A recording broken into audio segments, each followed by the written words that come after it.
नमस्कार मित्रों, उत्तराखंड मुक्त विश्वविद्यालय का कम्युनिटी रेडियो हेलो हल्द्वानी आप सुन रहे हैं और प्रोफेसर शालिनी सिंह इस वक्त हमारे साथ मौजूद हैं। आप विद्यावती मुकुंदलाल गर्ल्स कॉलेज गाजियाबाद से आई हैं और आप शिक्षा विभाग में वहाँ पे प्रोफेसर हैं पिछले 15 सालों से। मैम आपका बहुत बहुत स्वागत। धन्यवाद, बहुत बहुत धन्यवाद जी। आप चीफ प्रॉक्टर भी हैं वहाँ पे और आपके कॉलेज में बीएड एमएड भी है, आप लोग पूरा सारी चीज़ें संभालते हैं। तो थोड़ा सा आज हम लोग बात करते हैं कि क्या क्या चल रहा है। राष्ट्रीय शिक्षा नीति के आने के बाद भी इंटीग्रेटेड बीएड की बात चल रही है, तो आपके वहाँ मैम ये है क्या इंटीग्रेटेड? मैडम, हमारे यहाँ इंटीग्रेटेड जो प्रोग्राम है वो इस समय नहीं चल रहा है और उसके लिए अभी हम लोग प्रयास करेंगे आने वाले समय में। और इस समय हमारे यहाँ द्विवर्षीय पाठ्यक्रम है वही चल रहा है बीएड का, और एमएड भी हमारे यहाँ द्विवर्षीय कार्यक्रम उसका चल रहा है जी। और हमारा कॉलेज जो है जो चौधरी चरण सिंह विश्वविद्यालय मेरठ से जो है एफिलेटेड है। अच्छा जी। तो अभी तो गर्ल्स कॉलेज भी है और गर्ल्स तो शिक्षण के पेशे में काफ़ी आती हैं जी। तो ठीक ठाक सीट्स वगैरह पर्याप्त हैं मैम?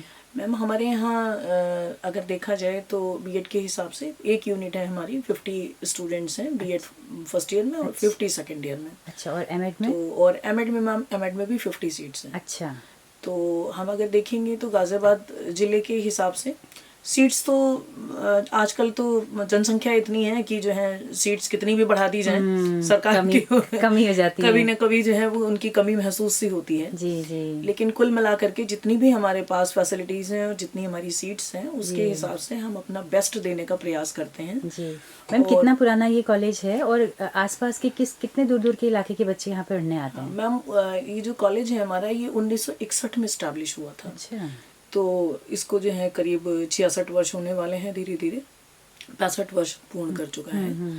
और रही बात दूर दराज के क्षेत्रों की, तो मैम गाजियाबाद एक ऐसा प्लेस है जो कि दिल्ली के बहुत पास में है और इसके आसपास के जो जिले हैं, बुलंदशहर हो गया आपका, मेरठ हो गया और एक समय में शामली, मुजफ्फरनगर, ये सारे भी बच्चे वहाँ के आते थे। और हमारे यहाँ विशेष रूप से जो बीएड का जो कार्यक्रम है वो तो ऐसा होता है ना कि संयुक्त प्रवेश परीक्षा बीएड की कराई जाती है। अच्छा। तो चूंकि क्या है कि काउंसलिंग के थ्रू बच्चे आते हैं, तो वहाँ पे जो बच्चे हैं वो पूरे यूपी भर के आते हैं, आप यूँ कह लीजिए। ऐसा नहीं है कि कोई आसपास के ही बच्चे आ रहे हैं, हमारे यहाँ इलाहाबाद के भी बच्चे आपको मिलेंगे, बनारस के भी मिलेंगे, जो कि इलाहाबाद और बनारस और मिर्जापुर, आप ऐसे मान लीजिए कि एक कॉर्नर पे यदि दिल्ली है तो दूसरे कॉर्नर पे जो है वो मिर्जापुर और इस तरीके के डिस्ट्रिक्ट इलाहाबाद वगैरह आते हैं, वहाँ के भी बच्चे हमारे यहाँ मिलेंगे आपको। अच्छा, तो सभी जगह के हैं? जी जी, क्योंकि सरकारी कॉलेज है तो जी जी, बिल्कुल। तो मैम, आपका एक्सपर्टीज थोड़ा सा पर्यावरण शिक्षा पे हम लोग बात करने वाले हैं आज जी, है ना? क्या राष्ट्रीय शिक्षा नीति में भी पर्यावरण शिक्षा की कोई वकालत की गई है? बिल्कुल मैम, राष्ट्रीय शिक्षा नीति भी हम कह सकते हैं जो 2020 वाली है उसी की हम लोग आजकल ज्यादा चर्चा कर रहे हैं। राष्ट्रीय शिक्षा नीतियां तो बहुत सारी बनी हैं, इतने जी जी, कई सारी शिक्षा नीतियां बनी हैं। 1968 वाली थी, उसके बाद 86 वाली भी एक लैंडमार्क की तरीके से साबित हुई थी, कोठारी कमीशन। और हाँ, और कोठारी कमीशन उससे भी पहले था, 1964 में आया था।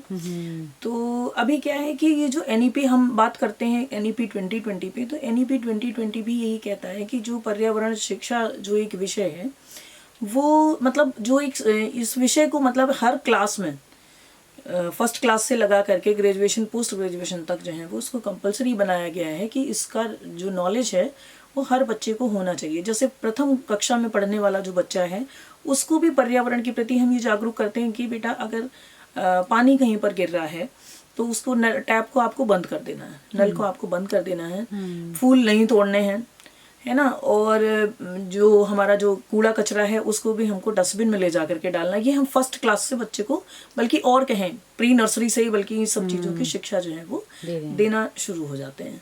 और ये जो एनईपी 2020 है वो भी यही कहता है कि जो है जो ग्रेजुएट होकर के जो बच्चा निकले, पोस्ट ग्रेजुएशन करके निकलेगा, उनको जो है वो पर्यावरण के प्रति जो है वो पूरी तरीके से जागरूकता जो है उनके अंदर होनी चाहिए। एक समय में तो मैम हमारे वहाँ तो उत्तराखंड में कृषि चलता था पहले से, जब मैं 6 में पढ़ती थी तो पहली बार हमने पर्यावरण विषय पढ़ा था।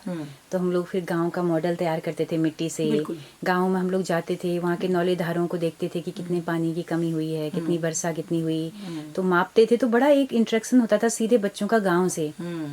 तो अभी वो विषय हटा दिया गया पर्यावरण, लेकिन एक समय में काफ़ी चला। तो स्कूलों में आपको लगता है कि इससे बहुत असर पड़ेगा? अभी जिस तरह से धरती तप रही है, अभी जो हमने क्लाइमेट शिफ्ट, क्लाइमेट चेंज जिस तरह से हो रहा है, तो ये बहुत जरूरी है शिक्षा में ऐड करना। उत्तराखंड के विषय में मैं एक बात कहना चाहती हूँ कि सुंदरलाल बहुगुणा जी के टाइम से एक आंदोलन उन्होंने चलाया था, चिपको आंदोलन। बिल्कुल। तो जो चिपको आंदोलन था वो उत्तराखंड से ही चला था, और उसमें भी बात ये आई थी कि पर्यावरण को हमें बचाना, पेड़ों को बचाना है। तो जो ये वाली जो मुहिम थी, वो अगर हम ठीक तरीके से कहें तो उत्तराखंड जो है वो इस मुहिम का जनक है, अग्रणी रहा है। बिल्कुल, और अग्रणी रहा है उसमें। तो अभी आपका कहना ये है कि जो चीजें हम पढ़ा रहे हैं, यानी जो हम उसमें सिद्धांतों में जो चीजें हम पढ़ा रहे हैं, थियरी में हम जो पढ़ा रहे हैं, सैद्धांतिक थियरी जो दे रहे हैं, तो उस सिद्धांतों के बाद उसको हमें प्रैक्टिकली भी जोड़ना चाहिए।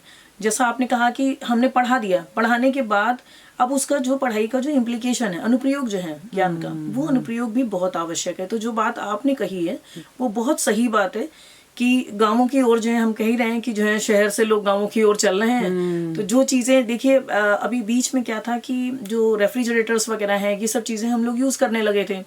लेकिन जैसे जैसे हमको पता चला कि इन सब चीजों के नुकसान है, तो हम क्या कर रहे हैं, हम फिर से अपनी पुरानी पद्धति की ओर चलने लगे, और मिट्टी में रखा हुआ वही जो मिट्टी का मटका है, उसमें रखा हुआ पानी और इन सब चीजों को हम प्रेफर करते हैं। तो कहना ये चाहती हूँ कि जो पर्यावरण है, उस पर्यावरण से हम कहीं अलग नहीं है। इसलिए इस विषय को एक बड़े ही महत्वपूर्ण विषय के रूप में जो है वो पढ़ाया जाना चाहिए, और एनईपी 2020 भी इसी चीज को कह रहा है। हम लोग अपने बारे में ना सोचें, हम पूरे समाज को साथ लेके चलें, क्योंकि पर्यावरण एक ऐसा विषय है कि अगर गर्मी बढ़ेगी तो आपके घर को भी प्रभावित करेगी, है ना। बेशक आप एसी में होंगे, तो हमें बचपन से ये सिखाना होगा कि हम अपने कार्बन फुटप्रिंट्स को कैसे कम करें। अभी तो जैसे मेरी बेटी मुझे बार बार बोलती है, जब मैं चैट जीपीटी यूज कर रही होती हूँ, तो बोलती है कि मम्मा आप फिर से चैट जीपीटी यूज कर रहे हो, क्यों? एक क्लिक में कितने हजारों टन पानी खर्च हो रहा है, उसने बताया मुझे। तब मैंने सर्च किया कि तो पता चलता है कि जो वो सर्वर जहाँ लगे हैं, उन सर्वरों को ठंडा करने के लिए कितना पानी की जरूरत होती है। She is right. और मैम एक चीज और कह रही हूँ आपसे, जो इस समय हमारी जो युवा पीढ़ी है, जो उस युवा पीढ़ी को हम ये कह लें कि आज वो बाल्यावस्था में है और बाद में वो युवा पीढ़ी के रूप में वो जाने जाएंगे, वो हमसे कहीं ज्यादा अवेयर हैं, लेकिन हम उनके लिए कुछ नहीं छोड़ के जा रहे हैं। बिल्कुल। और मैम इसी चीज को मैं कहती हूँ कि इसके आगे जो बच्चे हैं ना हमारे, वो इस चीज को ऐसे कहते हैं कि भाई आप लोग तो हमारे बच्चों के लिए कुछ छोड़ के ही नहीं जा रहे हो। तो हम अगर ठीक तरीके से विचार करें, जो हमारी जो पीढ़ी है, उस पीढ़ी को इस चीज़ पर विचार करना चाहिए कि आने वाले समय में जो पानी है, हवा है, जो दो चीज़ें हैं, ये तो बहुत ही, मिट्टी, 3 चीज़ें इतनी इम्पोर्टेंट हैं। इन तीनों इम्पोर्टेंट चीज़ों को ही हम बिल्कुल नष्ट करके अपने आगे आने वाली पीढ़ियों को शायद देने वाले हैं। तो इसलिए पर्यावरण के प्रति जागरूकता परम आवश्यक, शिक्षा में हर तरह जोड़नी चाहिए, हर तरह से। बिल्कुल। तो ये बहुत ही ज़रूरी बातें आपने बताई मैम। मैम अभी हम देख रहे हैं कि लगातार शिक्षा में बहुत सारे परिवर्तन आ रहे हैं, टेक्नोलॉजी हमारी इतनी बढ़ गई है, उसमें टेक्नोलॉजी इनबिल्ट हो रही है। तो क्या जो टीचर्स का प्रशिक्षण है, उसके करिकुलम में भी कुछ बदलाव आप लोग ला रहे हैं? बिल्कुल।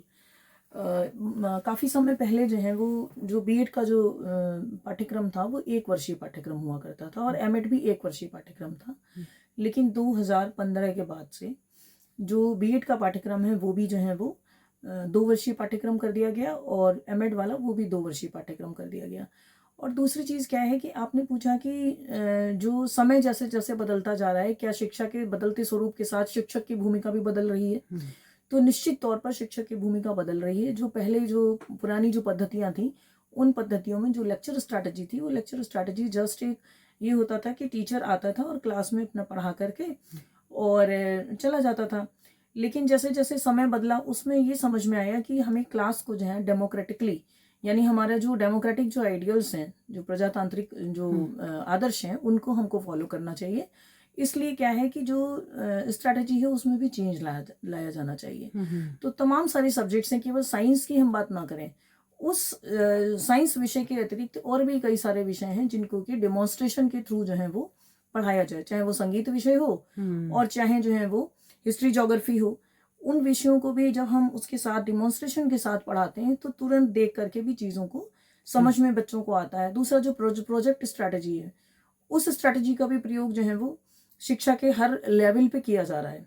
बहुत पहले प्रोजेक्ट्स वगैरह इतना नहीं होते थे, लेकिन अब जो समय जैसे जैसे बदला है वैसे वैसे स्ट्रैटेजीज बदली हैं, और ये बदलती हुई स्ट्रैटेजीज को एक नए शिक्षक को नई तरीके से अपनी नई भूमिका को निभाना चाहिए। बिल्कुल बिल्कुल।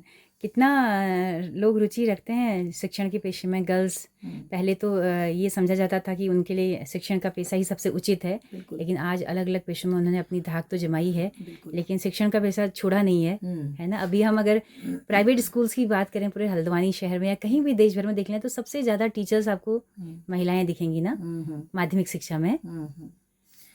तो देखिए, महिलाओं के लिए मैं जो समझती हूँ, ये मेरा अपना विचार है। मैं इससे पहले भी जो एजुकेशन जो फील्ड था वो तभी भी उनके लिए बेस्ट था, और आज के समय में भी वो बेस्ट है। बेटर तो मैं बेटर नहीं कह रही, बेटर तो बहुत सारे ऑप्शंस हो सकते हैं, करियर ऑप्शंस जो आप चुनना चाहें वो आप चुनें। लेकिन क्या है कि अगर वैसे देखेंगे अपनी पारिवारिक पृष्ठभूमि को लेकर के चलने की, और इन सब चीज़ों को जब आप देखेंगे तो उसमें यह है कि जो एजुकेशन का जो फील्ड है वो महिलाओं के लिए बहुत ही सिक्योर, सुरक्षित महसूस किया जाना चाहिए, मतलब महसूस किया जाता रहा है, और आगे भी इसी की संभावनाएं ज़्यादा हैं। और महिलाएं जो है, महिलाएं तो खैर हर क्षेत्र में जा रही हैं, और ये बहुत अच्छी बात है महिला सशक्तिकरण के लिए भी जी। लेकिन फिर भी जी मैम, आपकी पढ़ाई स्टूडेंट्स कहाँ कहाँ क्या क्या अभी कर रहे हैं, और अपने बारे में थोड़ा सा बताएं कि कैसा आपको लगता है उच्च शिक्षा में आप कर रही हैं काम। देखिए, मैं तो उच्च शिक्षा में काफ़ी वर्षों से जुड़ी हुई हूँ, और आपने बात पूछी है स्टूडेंट्स की, तो निश्चित तौर पर बहुत ज़्यादा टीचर को अनुभूति जो है बहुत प्राउड फील होता है। बहुत प्राउड की अनुभूति ये होती है कि जब उनके स्टूडेंट जो हैं वो अलग अलग क्षेत्रों में और अलग अलग जगहों पे जाते हैं। तो उसी तरीके से हमारे विद्यावती मुकुंदलाल गर्ल्स कॉलेज के भी स्टूडेंट्स, हमारे बीएड और एमएड डिपार्टमेंट के स्टूडेंट्स भी अलग अलग फील्ड्स में आपको मिलेंगे, और बहुत सारी लड़कियां ऐसी भी हैं जिन्होंने पीसीएस क्वालिफाई किया है। अच्छा। हर वर्ष हमारे यहाँ जो है वो 15 से 16 स्टूडेंट कम से कम एमएड का नेट क्वालिफाई करता है। अच्छा। और रिसर्च में इस समय भी आप देखिए कि हमारे शिक्षा विभाग में तकरीबन 20 रिसर्चर जो हैं वो हम लोगों के अंडर में निरंतर कार्य कर रहे हैं, शोध। अच्छा मैम, शिक्षा विभाग में किस किस किन किन विषयों पर आप लोग रिसर्च करा रहे हैं, थोड़ा सरसरी? मैम, शिक्षा विभाग जो है उस शिक्षा विभाग में हमारे यहाँ बहुत सारे डिफरेंट विषय हैं। जैसे मैं यदि अपने विषय की बात करती हूँ तो एजुकेशनल साइकोलॉजी, एजुकेशनल फिलॉसफी, ये हमारे मुख्य विषय हैं। उसके अलावा मेन तो जो सब्जेक्ट है वो शिक्षा शास्त्र रहता है। शिक्षा शास्त्र की बहुत सारी शाखाएं हैं, उन सभी शाखाओं में तकरीबन हम लोग कार्य करा रहे हैं। और जो जैसे हम देखें कि जमीनी रिसर्च हो रही है कि नहीं हो रही है, कि आपके वहाँ ड्रॉप आउट रेशियो क्या है, क्या इस पे कभी कोई शोध हुआ? उत्तर प्रदेश में महिलाओं की स्थिति क्या है शिक्षा में, कुछ इस तरह के रिसर्च क्या आप लोग कराते हैं? बिल्कुल, सही आकलन हो। ड्रॉप आउट रेशियो की यदि हम बात कहें तो निश्चित तौर पे इस पे कार्य होता रहा है। अब मैं पर्टिकुलरली इस समय नहीं बता सकती आपको कि इस पे जो है कार्य कितना प्रतिशत तक हमारे महाविद्यालय ने कितना कार्य किया। जी जी जी मैम, आप चीफ प्रॉक्टर भी हैं कॉलेज में, और एक प्रशासनिक पद पर एक महिला की जिम्मेदारी को किस तरह से आप देखती हैं? जी देखिए, महिलाएं तो अभी आपने इससे पहले ही जस्ट कहा कि महिलाएं हर क्षेत्र में हैं और प्रशासनिक अधिकारी के रूप में बाहर भी कार्य कर रही हैं, लेकिन महाविद्यालय प्रशासन की भी बहुत सारी जिम्मेदारियां जो हैं वो प्रिंसिपल के ऊपर, चीफ प्रॉक्टर के ऊपर, और उसके अलावा जो नेतृत्व करने की हम यूँ कह लें कि महिलाओं की जो क्षमता है उस क्षमता को निखारने के लिए एज ए टीचर भी तमाम तरीके के कार्य जो है वो करने पड़ते हैं। और रही बात प्रशासनिक कार्य करने की, तो प्रशासनिक कार्य वास्तव में थोड़ा सा कठिन हो जाता है कभी कभी, क्योंकि क्या है कि जो गर्ल्स हैं वो अपनी तरीके से जीवन जीना चाहती हैं, बल्कि गर्ल्स क्या, हर एक स्टूडेंट की यदि मैं बात कहूँ, वो अपनी तरीके से जीवन को जीना चाहता है। तो जरा सी भी उन्हें दखलंदाजी और इन सब चीज़ों से कभी कभी परेशानियां भी होती हैं, लेकिन एज सच अभी तक कोई इस प्रकार की कोई समस्या मतलब मैंने फेस नहीं की है। तो प्रॉक्टर का काम बेसिकली सुरक्षा बनाए रखना होता है विश्वविद्यालय में। जी। तो क्या मैम वहाँ पे कभी ऐसे गर्ल्स धरने आंदोलन भी करती हैं अपनी मांगों को लेकर? इलेक्शन होते हैं वहाँ पे? अभी कुछ समय पहले से ही जो यूनिवर्सिटीज़ हैं उन्होंने इलेक्शंस को बंद कर दिया है। नहीं तो छात्र संघ जो है वो छात्र और छात्रा संघ जो है वो बनते थे। अच्छा। तो अभी कुछ समय से इलेक्शंस नहीं हो रहे हैं, लेकिन आमतौर पर जो गर्ल्स हैं वो हमारे यहाँ कभी धरना प्रदर्शन इस प्रकार नहीं की करती हैं। कॉलेज के अंदर कोई ऐसी चीज नहीं हुई। लेकिन प्रशासनिक उस पर देखेंगे तो महिलाओं की सुरक्षा से रिलेटेड तो कार्य जो है वो किया जाता रहा है। तमाम जगह पर सीसीटीवी कैमरेज और कैमरा वगैरह और इसके अलावा और भी बहुत सारी व्यवस्थाएं कॉलेज ने कर रखी हैं। तो उसी से कार्य कर रहे हैं सभी लोग। जी, तो बहुत शुक्रिया मैम, इस सुंदर बातचीत के लिए। कोई संदेश और हो तो आप दे सकते हैं। जी, मैं तो ये कहना चाहती हूँ कि आज की जो हमारी युवा पीढ़ी है, उस युवा पीढ़ी को पर्यावरण के प्रति जो है वो पूरी तरीके से जागरूक होना चाहिए। पर्यावरण को कैसे बचाया जाए, केवल पुस्तकीय ज्ञान ना लेकर के, बल्कि जो है जो ये है आपका पुस्तकीय ज्ञान के अलावा जो है जो इससे रिलेटेड जो प्रैक्टिकल नॉलेज है उसको है लेना। उस पर ज़्यादा कार्य करना चाहिए। जी, बहुत शुक्रिया मैम इस सुंदर बातचीत के लिए। उम्मीद करते हैं कि आप आगे भी विश्वविद्यालय के साथ बने रहेंगे। जी, तो दोस्तों आप सबका भी बहुत बहुत शुक्रिया इस कार्यक्रम में अंत तक हमारे साथ बने रहने के लिए। जैसा कि हम बताते हैं कि हमारा रेडियो एक सामुदायिक रेडियो है, जिसकी पहुंच रेडियो में केवल हल्द्वानी शहर तक है। लेकिन अगर आप दूर दराज पहाड़ों में या देश के किसी भी हिस्से में इस रेडियो को सुनना चाहते हैं तो मोबाइल पे प्ले स्टोर पर जाके हमारे हेलो हल्द्वानी ऐप को इंस्टॉल कर सकते हैं और सुबह 6 बजे से रात 9 बजे तक हमारे कार्यक्रमों का लुत्फ उठा सकते हैं। तो प्रोफेसर शालिनी सिंह जी के साथ में अपनी रेडियो मित्र सुनीता भास्कर को दीजिए इजाज़त। नमस्कार। Thank you very much.